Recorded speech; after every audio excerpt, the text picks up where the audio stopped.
Bismillahirrahmanirrahim.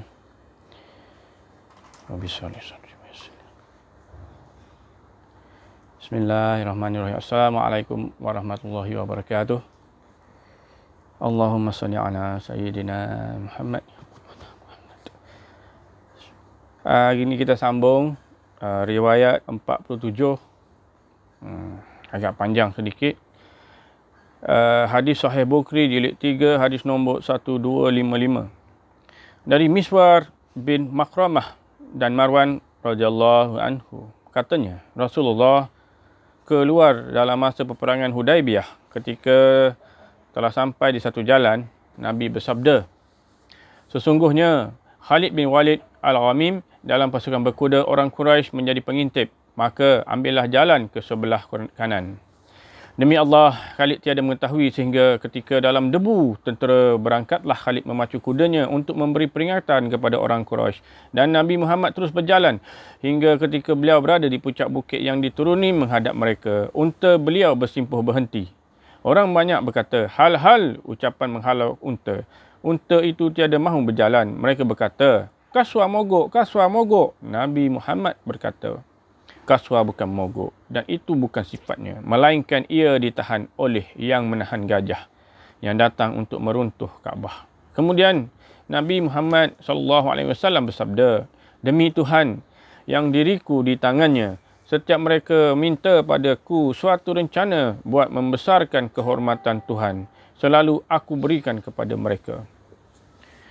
Kemudian beliau mengherdik unta beliau, lalu ia melompat. Kata rawi yang meriwayatkan hadis, kemudian beliau berpaling dari mereka sehingga berhenti di tengah padang Hudaibiyah. Di situ ada lubang yang berisi sedikit air.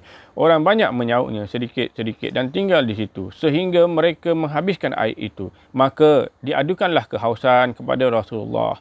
Lalu beliau mengambil anak panah dari tabungnya. Kemudian beliau suruh mereka mencacaknya ke dalam lubang itu. Maka demi Allah, memancarlah air dengan derasnya sehingga mereka kembali. Ketika mereka dalam keadaan demikian, tiba-tiba datanglah Budail bin Warqa' Al-Khuzai dalam rombongan dengan kaumnya, suku Khuza'ah. Mereka adalah kepercayaan Rasulullah. Di antara penduduk Tamah, kata Budail, saya meninggalkan Ka'ab bin Lu'ay dan Amir bin Lu'ay berhenti di tempat air Hudaibiyah, dan dengan mereka ada unta yang masih menyusukan anaknya. Mereka akan memerangi dan melarang Tuhan untuk mengunjungi Baitullah. Rasulullah bersabda bahawa sesungguhnya kami datang bukanlah untuk memerangi seseorang, akan tetapi kami datang untuk mengerjakan umrah. Sesungguhnya orang Quraisy itu telah dilemahkan dan dirosakkan oleh peperangan. Kalau mereka menghendaki, saya beri tempoh kepada mereka dan mereka dibiarkan tidak perang antara saya dan mereka, biarpun saya akan menang. Kalau mereka hendak masuk ke dalam apa yang dimasuki yang banyak, iaitu perang, mereka boleh melakukannya. Kalau tidak, maka mereka dapat berehat. Kalau mereka tiada mahu, maka Tuhan yang diriku di tangannya, mereka akan saya perangi atas dasar tugas sampai leher saya putus. Sesungguhnya Tuhan akan melaksanakan pekerjaannya. Budail berkata, nantilah saya sampaikan kepada mereka yang Tuhan katakan itu. Kata rawi, lalu ia berjalan sehingga ditemuinya orang Quraisy. Katanya, bahawa sesungguhnya kami datang kepadamu dari laki-laki itu, Nabi Muhammad SAW. Dan kami dengar beliau mengucapkan sabdanya, kalau kamu menghendaki supaya kami sampaikan kepadamu, kami lakukan. Orang-orang bodoh di antara mereka berkata, tidak satu pun perlu bagi kami untuk kau kabarkan sabdanya itu. Orang cerdas di antara mereka berkata, terangkanlah apa katanya yang engkau dengar. Jawab budak, saya dengar beliau bersabda begini dan begitu. Terus diceritakannya kepada mereka semua yang disabdakan Nabi. Urwah bin Mas'ud lalu berdiri. Katanya, hai kaumku, bukankah kamu sebagai bapa? Jawab mereka, ya. Katanya, bukankah saya sebagai anak? Jawab mereka, ya. Katanya, kamu curigai saya kah? Jawab mereka, tidak. Katanya, bukanlah kamu telah mengetahui bahawa saya meminta bantuan kepada penduduk, mukas tatkala mereka tiada membantu saya. Lalu saya datang kepadamu bersama-sama dengan keluarga, anak dan orang-orang mengikut saya. Mereka menjawab, benar. Seterusnya ia berkata, orang itu, iaitu Nabi Muhammad SAW, Sebenarnya telah memberikan rencana yang benar untuk kamu. Hendaklah kamu terima dan biarkanlah saya datang menghadap beliau. Jawab mereka, datanglah menghadapinya. Lalu ia datang menghadap Nabi Muhammad, berunding dengan Nabi Muhammad sebagaimana sabda beliau kepada budak. Waktu itu Urwah berkata, "Hai Muhammad, bagaimana pendapat tuan jika tuan hapuskan kebiasaan kaum tuan? Adakah tuan dengar seorang di antara orang Arab yang telah menghapuskan keluarganya? Kalau sekiranya terjadi, maka sesungguhnya demi Allah, saya tiada akan melihat pemimpin-pemimpin dan sesungguhnya saya lihat percampuran dari orang banyak, bahawa mereka akan lari dan meninggalkan Tuan." Abu Bakar berkata kepadanya, "Isaklah kemaluan Lata, adakah kami akan lari meninggalkan beliau?" Tanya Urwah, "Siapakah ini?" Orang banyak menjawab, "Abu Bakar." Katanya, "Demi Tuhan yang diriku di tangannya, kalau tidaklah kerana jasa-jasa engkau kepada saya, tiada terbalas." "Nescaya," saya jawab, kata rawi, dan ia terus berunding dengan Nabi Muhammad. Setiap kali ia berbicara, dijangkaunya jangkut Nabi. Sedangkan Mughirah bin Syub'ah berdiri di belakangnya dengan memegang pedang dan bertopi wajah. Setiap kali Urwah menghulurkan tangannya ke janggut Nabi, Mughirah memukul tangannya dengan ujung sarung pedangnya. Katanya, "Jauhkan tangan engkau dari janggut Rasulullah." Urwah mengangkat kepalanya, lalu bertanya, "Siapakah ini?" Orang banyak menjawab, "Mughirah bin Syubah." Kata Urwah, "Hai penipu, bukankah saya telah berusaha menolak tipuan engkau?" Mughirah pada masa jahiliah bersahabat dengan satu kaum, maka ia membunuh dan mengambil harta mereka. Kemudian ia datang kepada Nabi Muhammad, lalu ia masuk Islam. Waktu itu Nabi Muhammad bersabda, "Adapun untuk masuk Islam, saya terima. Adapun harta, itu bukan urusan saya." Sesudah itu, Urwah menatap sahabat-sahabat Nabi Muhammad dengan kedua matanya. Kata Urwah, "Demi Allah, kalau Rasulullah meludah dan jatuh di telapak tangan seseorang di antara mereka, gosokkannya ke muka dan kulitnya. Apabila memberi perintah, mereka cepat melakukan perintah itu. Apabila berwuduk, hampir-hampir mereka berkelahi berebutan air bekas wuduk beliau. Apabila beliau bersabda, mereka merendahkan suara di sisi beliau dan mereka tiada menunjukkan pandangan pada beliau kerana membesarkannya.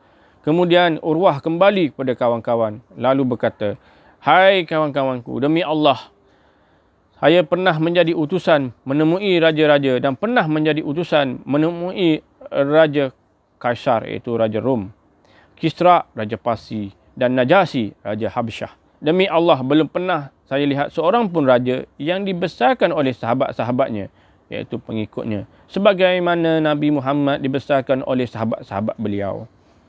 Demi Allah, jika Rasulullah meludah dan jatuh ke telapak tangan seseorang di antara mereka, mereka menggosokkannya ke muka dan kulitnya. Apabila beliau memberi perintah kepada mereka, dengan cepat mereka melakukan perintah itu. Apabila beliau berwuduk, hampir-hampir mereka berkelahi berebut air bekas wuduk beliau. Apabila beliau bersabda, mereka merendahkan suara di sisi beliau dan mereka tiada menunjukkan pandangan kepada beliau kerana membesarkan beliau. Dan sesungguhnya beliau telah memberikan kepada kamu satu usul yang maka terimalah. Seorang laki-laki dari Bani Kinanah berkata, "Biarkanlah saya menemui beliau." Mereka menjawab, "Temuilah." Setelah ia berada dekat Nabi Muhammad dan sahabat Rasulullah, baginda bersabda, "Si Anu ini dari kalangan kaum yang membesarkan, iaitu memuliakan unta. Bawalah unta korban itu kepadanya." Lalu dibawa unta itu dan orang banyak pun menyambutnya sambil mengucapkan ucapan selamat datang. Setelah dilihatnya hal demikian itu, ia berkata, "Subhanallah, tiada sepantasnya mereka ini dihalangi mengunjungi bait Kaabah." Setelah ia kembali kepada kawan-kawannya, ia berkata, "Saya lihat unta korban telah diberi kalung dan diberi tanda. Saya berpendapat, jangan mereka dihalang mengunjungi Kaabah." Seorang laki-laki di antara mereka bernama Fikras bin Hafs berdiri lalu berkata, "Biarkanlah saya menemui beliau." Kata mereka, "Temuilah." Setelah dia hampir tiba, Nabi Muhammad bersabda, "Ini Mikras, dia seorang laki-laki yang jahat." Lalu dia berunding dengan Nabi. Ketika dia berunding dengan beliau, tiba-tiba Suhail bin Amr datang. Ma'mar berkata, "Maka Ayub menceritakan kepada saya tentang Ikrimah bahawa ketika Suhail bin Amr datang, Nabi Muhammad bersabda, Sesungguhnya telah mudah semua pekerjaan kamu. Ma'mar berkata lagi. Zuhri mengatakan dalam hadisnya, maka datanglah Suhail bin Amr dan berkata, marilah kita membuat sebuah surat perjanjian antara kami berdua. Kemudian Nabi Muhammad memanggil seorang penulis. Maka disabdakan oleh Nabi, Bismillahirrahmanirrahim. Dengan nama Allah yang maha pemurah lagi maha penyayang. Kata Suhail, adapun Rahman, maka demi Allah, saya tiada mengerti apakah itu. Akan tetapi, tulislah. Bismillahirrahmanirrahim. Dengan nama engkau, hai Allah. Bagaimana yang biasa engkau tulis? Kata orang-orang Islam, demi Allah, kami tiada akan menuliskan melainkan Bismillahirrahmanirrahim. Nabi Muhammad bersabda, tulislah Bismikallahumma. Kemudian beliau bersabda, inilah yang telah diputuskan oleh Muhammad Rasulullah. Kata Suhail, demi Allah, kalau kami mewakili Tuan Rasulullah, tiadalah kami akan melarang Tuan mengunjungi Baitullah dan tiada pula kami akan memerangi Tuan. Akan tetapi, tulislah Muhammad bin Abdullah. Nabi Muhammad bersabda, demi Allah, bahawa sesungguhnya saya Rasulullah. Tetapi, kalau sekiranya kamu mendustakan saya, tulislah Muhammad bin Abdullah. Kata Az-Zuhri dalam hal itu mengingatkan sabda Nabi. Kalau mereka minta kepadaku garis untuk membesarkan agama Allah, nescaya aku berikan. Seterusnya Nabi bersabda, jangan kamu menghalangi kami mengunjungi bait, supaya kami dapat tawaf di situ. Kata Suhail, jangan-jangan nanti orang-orang Arab menceritakan bahawa kami ditekan, iaitu mundur. Maka yang demikian itu baiklah dilakukan pada tahun ini, muka. Lalu dituliskan, kata Suhail, dan lagi, kalau seseorang di antara kami datang kepada Tuan, walaupun ia memeluk agama Tuan, hendaklah Tuan kembalikan kepada kami. Kata orang-orang Islam, subhanallah, mengapa dia kembalikan kepada orang musyrik sedangkan dia datang sebagai orang Islam? Ketika mereka datang dalam keadaan demikian, tiba-tiba Abu Jandal bin Suhail Amr dalam keadaan terbelenggu. Ia keluar dari hilir Mekah sehingga sampai di hadapan orang Islam. Kata Suhail, inilah hai Muhammad, buat pertama kali apa yang saya minta untuk Tuan, kembalikan kepada saya. Nabi bersabda, sesungguhnya kita belum lagi selesai membuat perjanjian. Kata Suhail, demi Allah, kalau begitu, selamanya saya tidak mahu berdamai dengan Tuan dalam apa hal jua pun. Nabi bersabda, biarkanlah ia bersama saya.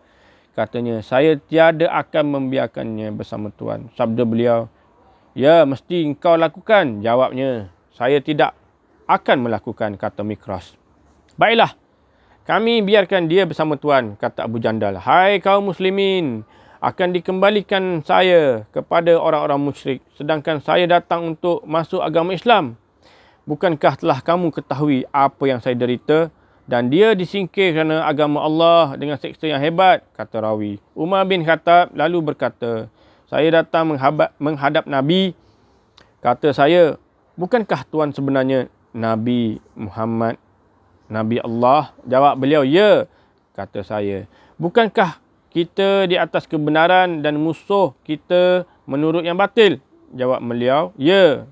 Kata saya, kalau begitu, apakah Tuan masukkan yang kurang baik dalam agama kita? Jawab baginda, sesungguhnya saya Rasulullah sallallahu alaihi wasallam dan saya tidak pernah mendurhakainya. Dialah penolong saya. Kata saya, bukankah Tuan pernah menceritakan pada kami bahawa sungguhnya kita akan mengunjungi Baitullah dan kita tawaf di situ? Jawab beliau, ya. Adakah saya akan mengkhabarkan kepada kamu bahawa kita akan mengunjunginya tahun ini? Jawab saya, tidak. Umar berkata, lalu saya datang menemui Abu Bakar. Kata saya, hai Abu Bakar, bukanlah orang ini sebenarnya Nabi Allah? Jawabnya, ya. Kata saya, bukankah kita di atas kebenaran dan musuh kita menurut yang batil? Jawabnya, ya. Kata saya, kalau begitu, mengapa kita datangkan yang kurang baik dalam agama kita? Kata Abu Bakar, hai Umar, sesungguhnya beliau sebenarnya Rasulullah SAW dan beliau tiada mendurhakai Allah. Dialah yang menolong beliau.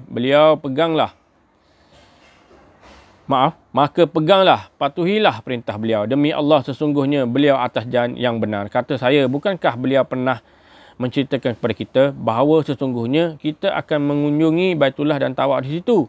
Ya, adakah beliau mengkhabarkan kepada engkau bahawa engkau akan mengunjungi tahun ini? Kata saya, tidak. Katanya sesungguhnya engkau akan mengunjungi lain tahun. Kata rawi setelah selesai membuat perjanjian, Rasulullah SAW bersabda kepada sahabat, berdirilah, siaplah dan sembelihlah korbanmu. Kemudian bercukurlah. Ya tuan-tuan, takat sini dulu dan kita akan sambung lagi insya-Allah lain kali. Riwayat yang sama lagi, kita akan mula dengan kata rawi demi Allah, insya-Allah. Selamat buka puasa semua. Assalamualaikum.